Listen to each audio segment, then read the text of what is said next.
Olá, tudo bem? Psicóloga Roberta Rodrigues Alves Torres. Estou aqui hoje para fazer uma reflexão.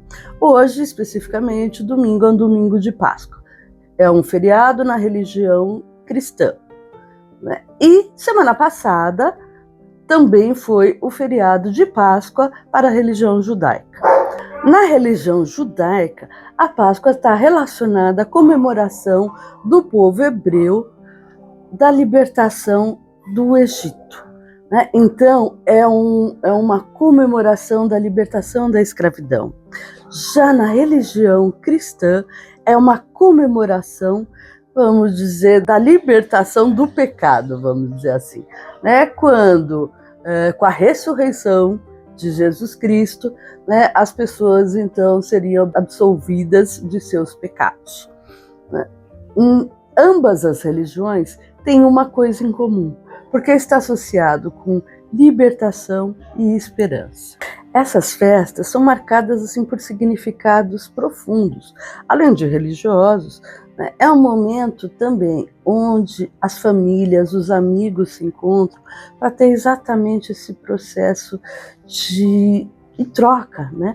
De união, de confraternização, de troca de valores, né? De marcar coisas que são importantes para cada uma dessas pessoas que se encontram, né? Então, essa seria uma representação, lógico, de uma forma muito genérica, né? A minha intenção não é trazer, como eu falei, a questão religiosa, mas a importância de um momento, né, que simboliza no coração, no interno de cada pessoa que participa dessa questão religiosa, um momento de passagem, de libertação, então, de esperança e de união.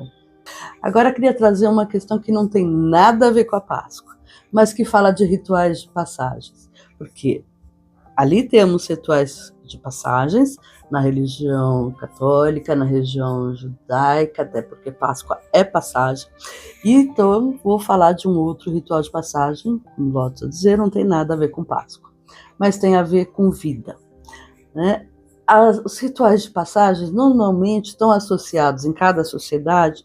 Algumas sociedades têm os seus rituais de passagens diferentes e eles têm um marco, um significado, né, que algumas pessoas vão seguindo, né? A sociedade vai seguindo. Pode ser que em algum momento se contraponham a eles e aí as sociedades vão fluindo de outras formas. Mas vou falar aqui um pouco da mitologia egípcia e vou falar do deus Anubis. Deus Anubis é um deus importante no Egito porque ele é o guardião da balança, que vai, de alguma forma, avaliar para onde a pessoa que morre vai ser direcionada. E então, Anubis é o abridor dos caminhos. Ele vai abrir o caminho e definir o futuro da pessoa pós-morte. O que ele vai fazer? Ele tem alguns passos que ele vai ter que seguir dentro desse processo de avaliação. Ele vai pegar o coração da pessoa que morreu. Então ele é portador de uma balança e ele vai colocar de um lado da balança o coração da pessoa. Do outro lado da balança, ele vai colocar uma pena. Só que essa pena é muito importante, porque ela pertence à deusa Maat, né? M-A-A-T. A deusa Maat, ela é responsável pela justiça, pela ordem, pelo equilíbrio cósmico. E na cabeça dela, ela tem uma pena de avestruz. Então Anubis vai pegar essa pena de avestruz e colocar do outro lado da balança. Não é uma pena qualquer, é a pena que está, a pluma que está na cabeça da deusa Maat. E ali vai pesar. Para o coração que pesar mais que a pena Maat, quer dizer, o que vai acontecer? É um coração pesado, né? A pluma não equilibrou, né? Significa o quê? Ela terá seu coração comido pela deusa Amit. que é uma deusa egípcia também, que tem a cabeça de um crocodilo, o dorso de um leão e o corpo debaixo de um hipopótamo. E ela é muito importante porque ela vai restabelecer o equilíbrio da justiça, né? Retirando de cena aquela pessoa que de alguma forma deixou que isso ficasse desequilibrado. Então a pluma da cabeça da Mati vai dar esse equilíbrio. Equilibrou, né? Essa pessoa vai ter uma elevação cósmica. Se não, a deusa Miti vai colocar fim a essa possibilidade da pessoa evoluir. De novo, aqui não tem nenhum contexto religioso, estamos falando de mitologia, mas que tem um significado, como toda mitologia, um significado simbólico muito importante. Né? Por quê? Porque você pode ver que religiões, que mitologias, eles trazem significados de vida.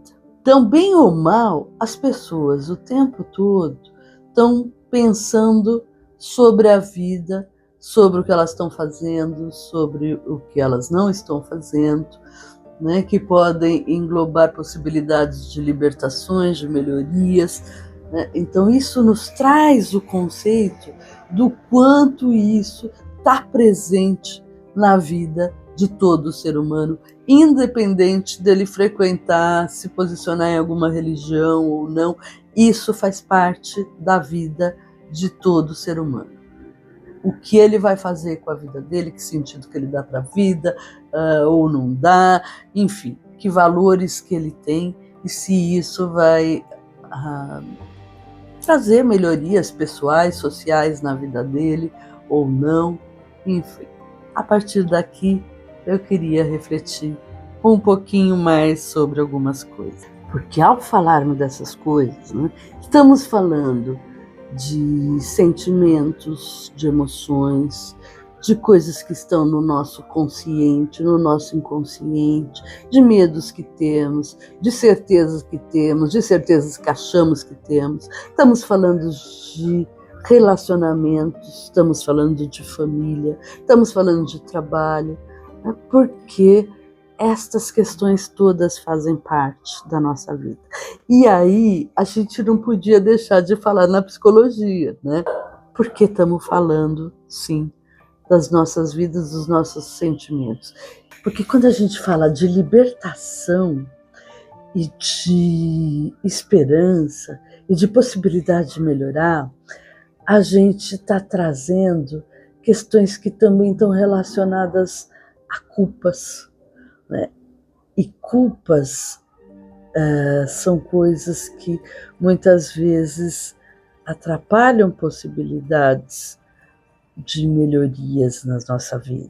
Culpas e libertação andam juntas também. A gente tem várias teorias de psicologia, vários teóricos, várias linhas, né? Temos vários filósofos, correntes de filosofia, que abordam essas questões todas de formas diferentes, e cada uma delas, né, eu acredito que são importantes a gente conhecer. Eu procuro conhecer, ler essas coisas, as mais diversas coisas possíveis, até para poder fazer a minha balança também do que eu acho legal, do que eu não acho, do que eu toco para frente. Às vezes num momento não faz sentido, no outro faz, enfim. São coisas que colocam a gente a refletir. E reflexão sempre é bom, né? Porque é uma possibilidade de reavaliação. E é interessante, né, quando a gente fala em culpas, porque muitas vezes eu escuto no processo terapêutico uma pessoa fala assim: nossa, eu quero me livrar de todas as minhas culpas. Aí, quando a gente pensa em culpa como um processo inconsciente, né, que vem de castrações, de imposições, de coisas que nem fazem sentido para a gente de repente está se sentindo culpado por coisas que têm a ver com verdade dos outros, isso é muito bom se desfazer mesmo.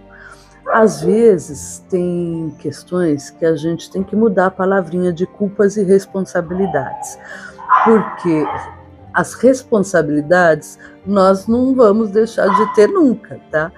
A gente pode se livrar daquelas culpas que nos amacetam, que nos destroem, que tiram a nossa energia, o nosso brilho, mas nós sempre seremos responsáveis por aquilo que nós fazemos ou que nós não fazemos.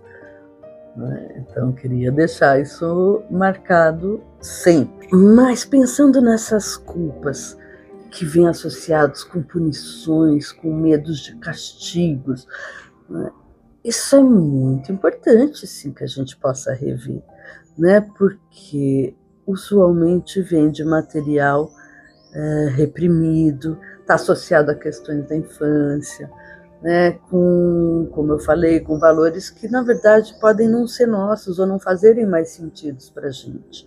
Então é muito importante que a gente faça o nosso ritual de passagem também. E esse ritual de passagem, vamos pensar nele como um processo de transformação. É a nossa possibilidade de sair daquele lugar onde a gente está engessado, que a gente está com medo, encolhido, e a gente vai abrir uma possibilidade de um caminho novo, de libertação de coisas que não fazem sentido. Por isso que eu estou trazendo, sim, esse momento dessa data de hoje, que significa passagem, para a gente refletir sobre a nossa vida e sobre as passagens que a gente pode fazer, quais são legais, quais valem a pena. Isso é muito importante. Você já parou para pensar quais são as passagens que você quer fazer? O que te aprisiona? O que te faz mal? O que vale a pena você seguir ou você se descolar e fazer a sua libertação? Para fazer esse ritual de passagem, nós vamos ter que lidar com os nossos julgadores, com as nossas crenças, podem ser religiosas ou não, com os valores aprendidos da família. Enfim, são muitas crenças que a gente vai ter que questionar, se nós quisermos, e o que vale a pena. E para isso, então, como eu marquei, é muito importante reflexão, para que a gente possa entender, responsabilidades não são largadas, não podem ser deixadas de lado como se não existissem, mas cada coisa que a gente possa fazer, então cada mudança pode ser assumida com responsabilidade, com amadurecimento, com muita reflexão, e aí a gente pode então estar fazendo isso e buscando uma maior leveza na vida. E essa leveza vem porque a gente pode estar mais inteiro, a gente pode estar mais consciente de tudo que nós estamos realizando ou deixando de realizar na vida. É o que eu desejo para você nessa Páscoa, nessa passagem na sua vida. Busque isso para você. Eu não sei, de fato, o que vai acontecer na vida, não tenho essas informações, se existe céu, se existe inferno, se existe reencarnação, se existe, se virar Anubis, pesar o coração, não tenho a mínima ideia sobre o que acontece numa vida pós-morte, mas o que eu sei é o que a gente pode fazer nessa vida enquanto nós estamos aqui. Eu procuro levar a minha vida de uma forma onde eu estou sempre refletindo o que é bom para mim, partindo do princípio que eu percebo os outros também. Quais são os valores que me importam, quais são as coisas que me dão prazer, que me dão satisfação, que trazem para mim um maior crescimento como pessoa. Isso é importante para mim, e eu procuro fazer isso. Então, esse é o desejo para você, não só hoje na Páscoa, mas em todos os dias da sua vida, né, eu procuro trazer isso, essa reflexão, para todos os dias da minha vida. Então, fique com essa pergunta. O que você quer para a sua vida? O que você pode fazer para encontrar essa paz, paz interna, né? De estar vivendo sem não também, mas com menos conflitos, com mais tranquilidade e se sentindo mais uma pessoa mais inteira, mais apropriada de si mesma. Eu ainda gostaria de encerrar dividindo uma poesia de Fernando Pessoa. Adoro Fernando Pessoa. Há um tempo em que é preciso abandonar as roupas usadas, porque já não nos servem mais, e esquecer os nossos caminhos que nos levam sempre aos mesmos lugares. É o tempo da travessia, e se não ousarmos fazê-la, e teremos ficado para sempre à margem de nós mesmos. Lindo, né? Essa reflexão eu desejo a todos, todas e todes uma passagem, uma travessia para a direção da onde você quiser, ao encontro do que você quiser, mas que seja o melhor para você. E que além de ser o melhor para você, que seja mais doce, mais leve, mais gostosa, mais prazerosa para o seu crescimento e para a sua pessoa. Para aqueles que estão à sua volta também. Se você gostou desse vídeo, deixa seu like, indique para amigos, amigas, amigues. E se não se inscreveu no canal, se inscreva, tá? Beijo grande, boa Páscoa, excelente travessia na vida todos os dias. Beijo.